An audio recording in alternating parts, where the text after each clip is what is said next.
লাজুকে চোখের দেখা দেখতে অনুভব নিল এবার ছদ্মবেশ, আর তা দেখে তো চমকে উঠল ঠাম্মি।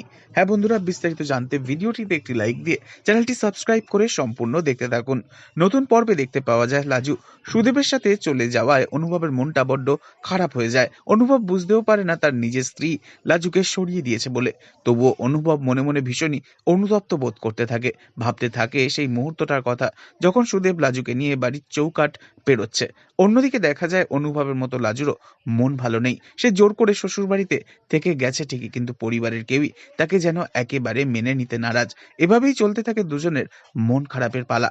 অন্যদিকে দেখা যায় অনুভব তার মাথায় হঠাৎ একটা প্ল্যান আসে, বনলতাকে না জানিয়ে কিভাবে যাওয়া যায় লাজুর কাছে। তাই এবার অনুভব ঘরেতে বসে অনলাইনে অর্ডার দেয় সাধুর ছদ্মবেশ। বাড়িতে ডেলিভারি আসলে ঠাম্মি গিয়ে লাজুর বদলে দরজা খোলে। ঠাম্মি সেই সাধুর পোশাক হাতে নিতে গেলে অমনি অনুভব ছুটে এসে ঠাম্মির হাত থেকে কেড়ে নেয় আর বলে, ঠাম্মি এটা না, এটা আসলে অফিসের কাজের জিনিস রয়েছে।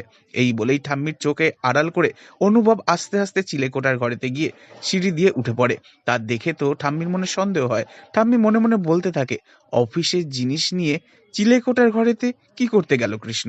তবে কি এবার ঠাম্মি ধরে ফেলবে অনুভবের সাধুর ছদ্মবেশ, নাকি অনুভব সাধু সেজে লাজুর কাছে গিয়ে দাঁড়ালে জমে উঠবে লাজু এবং অনুভবের প্রেম?